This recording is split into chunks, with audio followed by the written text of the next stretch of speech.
should you start dating? Hello, my name is Desiree Shaw. I'm a psychotherapist. I am on a mission to make therapy accessible. Okay, the title of this video is Should You Start Dating? Big question, okay? For those of us who are out there seeking that significant other, dating often seems like the feasible option to go for when we find ourselves alone. And as no man is an island, we are supposed to be sharing and engaging with each other. So, should you start dating? Big question. I'm going to attempt to answer that in this video. If you haven't already, please subscribe, please like, please comment, please share. Somebody may need this video who you know, who may be on your social media list somewhere, and it could prove helpful. Thank you for watching. My name is Desiree Shaw. Should you start dating? Our question is, would you date you? Dating is such a tricky game, but before you start dating, there are some things that I advise that you do first. I work with many people. Many are married, many are single, many are in relationships, and often, because we are never told how to be in relationships, we just figure it out as we go along, which often isn't a good idea, because we kind of miss a few points, or we are allowed to exercise bad habits, or we do things that aren't really good for us. So should you start dating? What would help you to date more effectively? All right, number one, deal with you. Deal with the self first.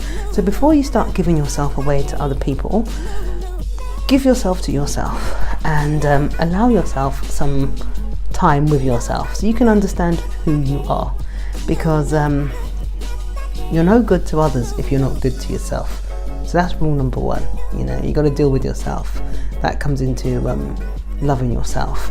That's a part of being compassionate to yourself, being kind to yourself, and giving yourself what you need. Yeah, so deal with yourself, understand yourself, get to know your flaws before somebody else tells you what they are. 2, be honest with yourself. Not berating, not putting yourself down, not trying to measure yourself up against somebody else, but just be honest with yourself. Okay, that basically means understand yourself, all right? Get to know your highs, your lows, and that intermediate level of you. Get to understand what it is that you like to do. Sometimes we don't even know what we like to do. I have met people in relationships of 10 years plus, and they actually don't know what they like because they've based their whole life on their partner, who was quite happy to do what they liked, which is no wrong on their part because they're a human being. We're supposed to know what we like, but when we give ourselves away to somebody else and we don't know what we like, we have a problem, because when you're on your own, you're left with just yourself. And if you can only be whole with one person, you're not going to be good to anybody, including that person, but particularly yourself. So be honest, get to love you, all warts and all, the flab, the skinny bits, the dry bits, the grey bits, the young bits, the old bits. Be honest about you, all right? Okay, then the best part of this is to actually decipher and understand, what are you dating for? Really important. Are you dating to combat loneliness? Is it that you just want somebody to be with? Because I would say stop and start again. If you find that you're dating because you don't want to be alone, then you're trying to get away from you, which goes back to number one, deal with yourself. It's not that you want somebody to complete you. You're already completed. Okay, it's not that you want somebody to make you you. You've already been made. You want to be able to deal with yourself, okay? So if you're dating because you're lonely, this is when you have to understand that this is important, because that person may go on holiday, they may be going through something and not be available to you, and then you're going to be stuck back with your loneliness. That's going to be unhelpful.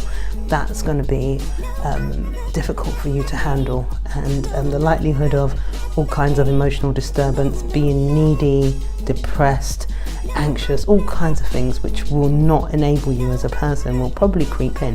So understand what you're dating for. Why are you dating? Are you dating for fun? Are you dating for long-term love? Are you dating for, I don't know any other reason. Maybe you do. I think of fun or long-term. Is there another reason to date? Maybe there is. I don't know. When you're dating, we often show our best side.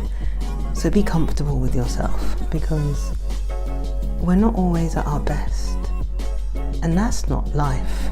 You're a fallible human being. And as a fallible human being, there's some good bits and some not so great bits, and some bits that nobody wants to really talk about. But you're human, and this is natural.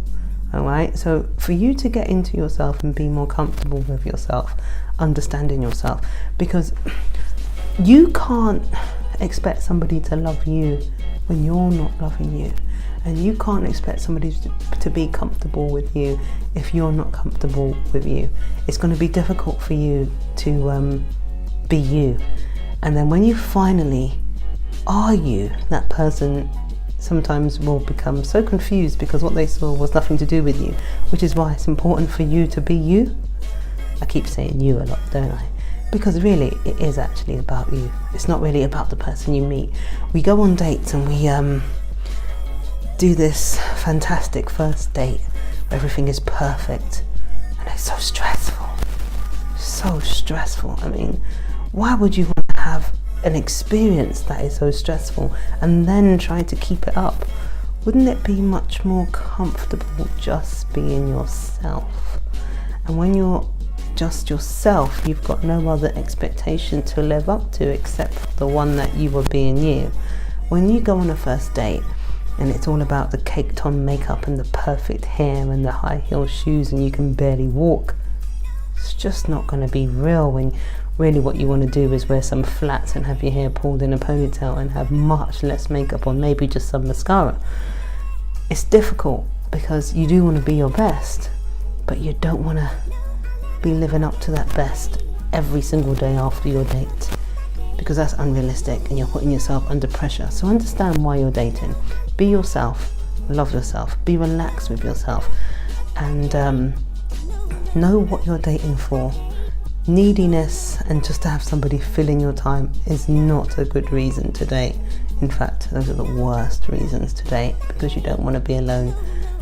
We're born alone, unless you're a twin. Even then you still came out by yourself. So when we're born alone, you cannot expect somebody to fill your time purely because you need them to. You got to fill your time. So understand what you like. Okay, take yourself on outings to discover what you do and you don't like. Allow yourself to experience, but most of all, deal with yourself and be able to deal with yourself. Thank you for watching. My name is Desiree Shaw. Again, if you haven't already, like and subscribe. Bye for now.